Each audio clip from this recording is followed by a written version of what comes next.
President Uhuru Kenyatta yesterday visited Kisumu. And the president was actually shocked at the kind of reception he was accorded. That's only possible because of the handshake. Before the handshake between Raila Odinga and President Uhuru Kenyatta, Uhuru could not freely visit some sections of this Republic of Kenya. But after the handshake, we've seen President Uhuru Kenyatta mingling freely with Hassan Joho in Mombasa, because Mombasa was one and remains one of the ODM strongholds. We've seen President Uhuru Kenyatta making Kisumu his second home. I can't count the number of times the president has visited Kisumu.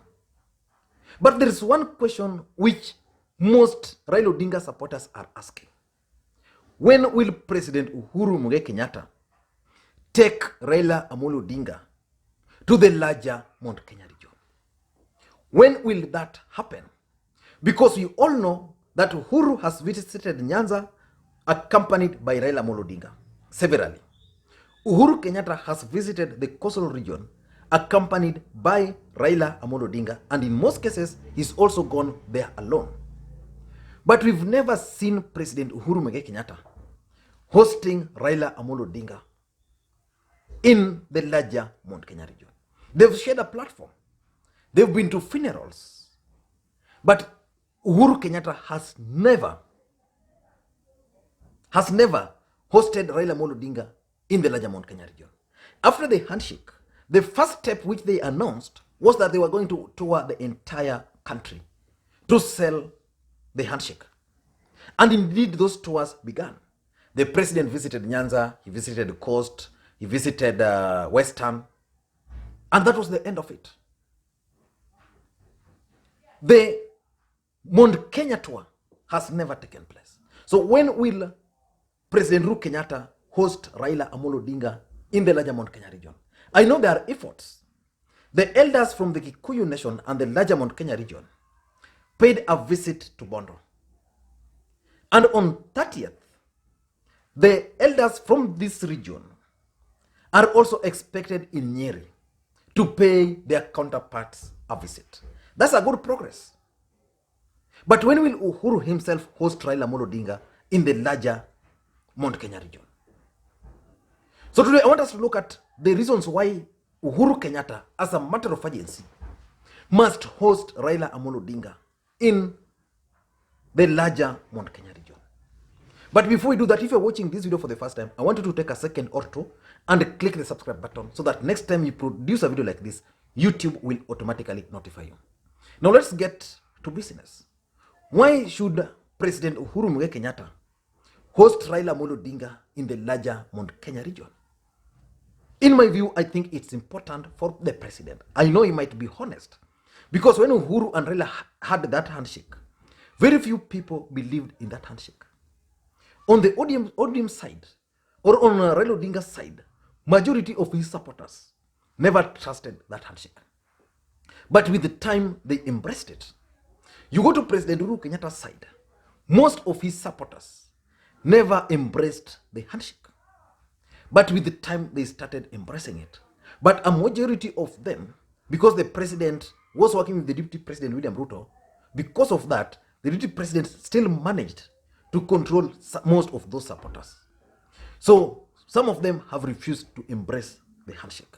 Unlike this other side, because from yesterday's event in Kisumu, it is now clear that the people of Nyanza, because the politics of Nyanza, normally the thermometer for politics of Nyanza is normally at Kondele. And the reception at Kondele was amazing. So which means they've actually embraced the handshake. But why must President Uhuru Kenyatta host Raila Amolo Odinga in Mount Kenya region? In my view, 3 or 4 reasons. Number one, the handshake. We had a very bitterly contested election in 2013. Raila Odinga supporters believes up to now that probably their victory was stolen. I don't want to get into that history. Uhuru Kenyatta also believed that he won the elections, and his supporters. I don't want to get into that history. But what I know and you know is the fact that we had a divided country. So Uhuru, in his own wisdom, reached out to Raila Amolo Odinga. And they had that handshake. And after the handshake, it was expected that these two guys were going to work together, preaching the gospel of the handshake. Of course, they've done that. But the president has never taken Raila to that region. So it begs the question, what was the real motive of this handshake? Was it to allow the president to venture into the ODM strongholds? Only. Because my understanding of the handshake is that we had the two gentlemen who contested for the presidency. And these gentlemen, in their own wisdom, decided that the country was bigger than them. So they put aside their differences. So in my view, for the sake of that handshake, for the sake of the handshake to be sold to the people of the larger Mount Kenya region, Uhuru Kenyatta himself, even if those guys are rejecting him, Uhuru must go down there with Raila Odinga and explain to those people why he had the handshake with Raila Odinga. Because of course this other side is okay. Uhuru Kenyatta is now being embraced everywhere in the former NASA or ODM strongholds. So it's high time for the president to take the gospel there. Number two, I think President Uhuru Kenyatta must also assure Raila Odinga supporters that he's joining with this handshake. That assurance can only come if his region is also embracing the handshake. So the president must take the step and the risk. Of course, we know the politics around it is really complex because there's the element of William Ruto factor. And also there's the element of those historical propaganda against Raila Odinga in some of those regions. But it's all about risk. The president must go there so that the supporters of Raila Odinga can now start taking that handshake seriously, so that they can start believing that Uhuru Kenyatta is joining. As we speak today, there are people who still don't believe that Raila Odinga and Uhuru Kenyatta's handshake is good for them, that Uhuru Kenyatta is actually playing Raila Odinga. So for those doubts to go, because from where I am, I know for sure that Uhuru Kenyatta and William Ruto are not going to work together in 2022, maybe in future. But in 2022, our watu wamekosana. And Uhuru cannot afford to have Raila Odinga outside and William Ruto outside. He must have one of them inside. But for the ordinary Kenyan to take Uhuru seriously, he must take Raila Odinga to Central Kenya and the larger Mount Kenya region. Number three is the Building Bridges Initiative process or a report or referendum. There are those who believe that the Building Bridges Initiative is actually a burden which Raila Odinga is carrying alone. The good thing for the president is that he launched the report. He received the report this week. And apart from that, he's going to launch it next week. But for Raila Odinga to be seen by his supporters as not being used, because there are people who say that Raila Odinga is being used to allow the Building Bridges Initiative to pass so that the position of the Prime Minister is going to be created for President Uhuru Kenyatta. Then the president will then go back to his deputy. And then they work against Raila Odinga. Although I disagree with that, but the only way the president can assure Raila Odinga supporters that the Building Bridges Initiative is not Raila Odinga's burden, it's his, is by taking Raila Odinga to the larger Mount Kenya region. Of course, the president is the president of all Kenyans, but the Building Bridges Initiative is his project. There was no need for the president to avoid the Meru event. If you avoided the Meru event, the president must now start taking the initiative to personally take charge of the Building Bridges Initiative campaigns. And he can only take charge by going to Central Kenya, going to the larger Mount Kenya region, accompanied by Raila Amolo Odinga. So you must do that. Number 4 is 2022 politics. Uhuru Kenyatta and Raila Odinga have always maintained that the handshake was never about 2022 politics. But these two individuals are politicians. Raila Odinga has maintained that he will only run for the presidency after the Building Bridges initiative.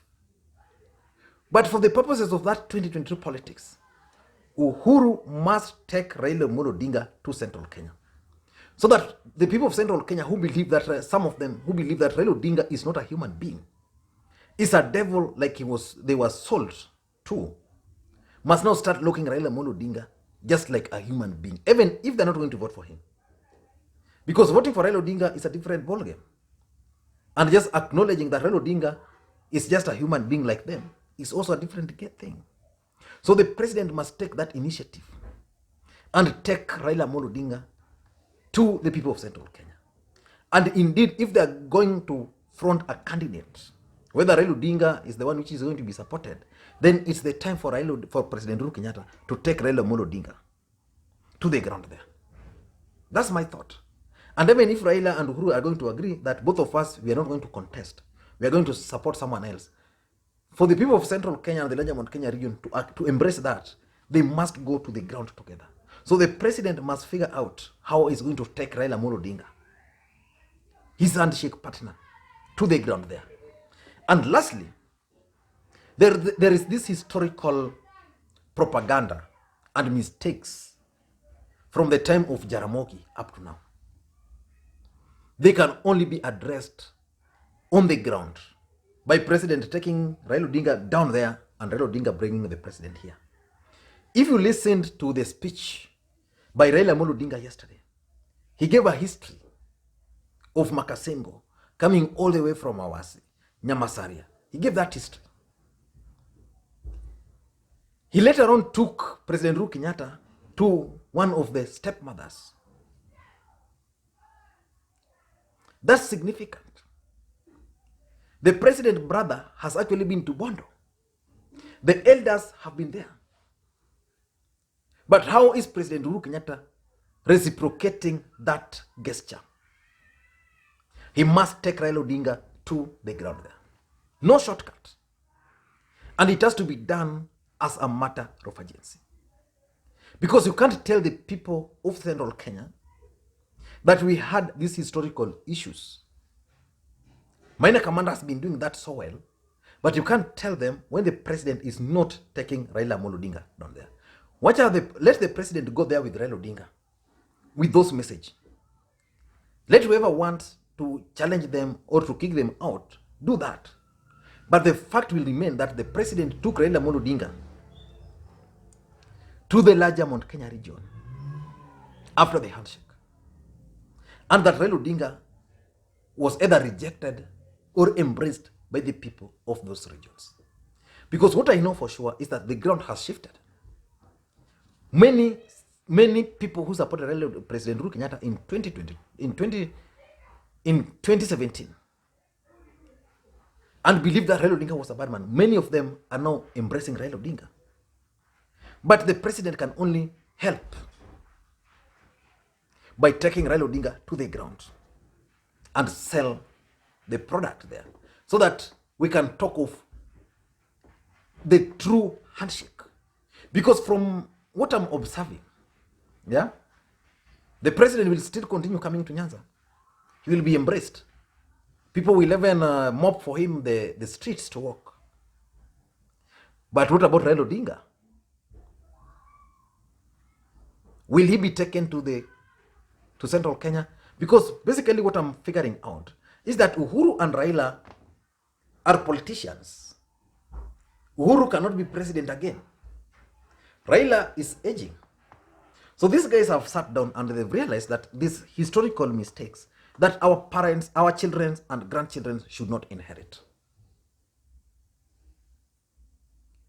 So Uhuru left Kisumu, Shingo Pande. He really wanted to stay longer. The fish was just too sweet for him there.